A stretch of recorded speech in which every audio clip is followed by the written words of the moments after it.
मर गए हैं उनके लिए शोक करना तो महान गलती है, कारण कि मरे हुए प्राणियों के लिए शोक करने से जो प्राणी शरीर छोड़कर गया है उसको महान दुख भोगना पड़ता है। शास्त्र की बात कह रहे हैं, मनमानी नहीं। गतासुश्च, जो शरीर छोड़ता है अगर उसके पारिवारिक जन आंसुओं से रोते तो जितनी आंसू की बूंदें रज में गिरती उतने समय तक उसे नरक में रहना पड़ता है। इसलिए कभी भी किसी का परिवार का कोई पधारे तो रो मत, नाम कीर्तन करो, प्रभु का सुमिरन करो। प्रभु के नाम कीर्तन से सब बात बन जाती है। किस लिए रोना? जो हमारा प्रियजन उसको दुख देने के लिए रोए क्या? कदापि नहीं। जो पधार गए उनके लिए शोक करना महान गलती है, कारण कि मरे हुए प्राणियों के लिए जो शोक करके आंसू बहाता है उस जीवात्मा को दुख भोगना पड़ता है। पारिवारिक जनों को, ये अज्ञानी जन होते हैं। कुछ लोग तो मतलब ऐसे होते हैं कि उनको रोना ही रोना है। वो एक संगोष्ठी टाइप होती है, गोष्ठी, 50 लोग बैठ के, मतलब हृदय में वो कोई बात नहीं पर वो छाती पीटना है और वो रोना है, वो ऐसा सब नहीं। सत्संगी जनों के सब बाहरी बातें। वास्तविक आप अपनापन मानते हैं तो उसके लिए जप कीजिए, प्रियालाल से प्रार्थना कीजिए कि स्वामिनी जो आप कृपा करके इनको अपने चरणारविंद की सेवा में रखिए। ये सब बाहरी बातें।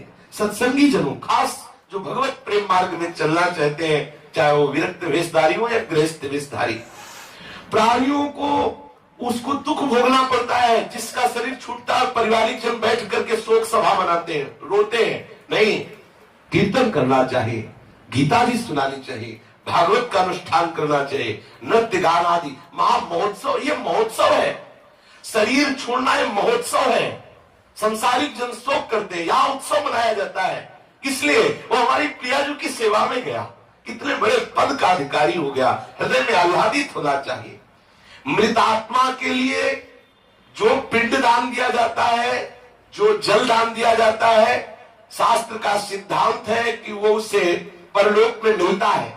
और जो पारिवारिक जन आंसू बहाते हैं, ऐसा करते हैं, इसलिए मास्तु बांधवैर्मुक्तम प्रेतो भुंक्ते यतो वसः तस्मान् रोदितव्यम ही क्रिया कार्याश्च शक्तिता। मृतात्मा को अपने बंधुओं के द्वारा जो रोना, कफ आदि, ये आंसू, ये सब, तो ये सब उसको खाने को मिलता है। आंसू जो निकलते हैं, नाक, श्लेष्मा, खखार, ये सब जो रोता है, ऐसे चीखता है हाय हाय, और वो सब वो उसको खाने को मिलता है और उसकी दुर्गति होती है जो पारिवारिक जन उसके लिए रोते। ये शास्त्र की बात कह रहे, मनमानी बात नहीं कह रहे। इसलिए भगवान कह रहे गतासुश्च नाम सोचन्ति पंडिताः। मृतात्मा के लिए जो कफ और आंसू आदि बहाए जाते हैं, मृतात्मा को परवश होकर खाना पड़ता है। और जो अभी जी रहे हैं उनके लिए भी शोक नहीं करना चाहिए, क्योंकि उनका पालन पोषण, उनका जो भी प्रबंध, उनकी जो भी दशा, उनका जो भी भरण पोषण है, तुम्हें चिंता करने की जरूरत नहीं। चिंतन करो श्री हरि का, हरि संभालेंगे।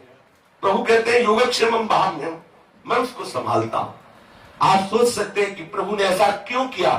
क्योंकि अनंत जन्मों का हिसाब खत्म करके अपने जन को अपने घर में अपनी नित्य सेवा में रख लिया। तुम्हें अपने स्वार्थ के कारण दुख लगता है, प्रभु ने बहुत गलत किया, क्योंकि तुम्हारे स्वार्थ की पूर्ति उस जीवात्मा से हो रही थी। तुम्हें पता है कि पिछले जन्म में क्या था?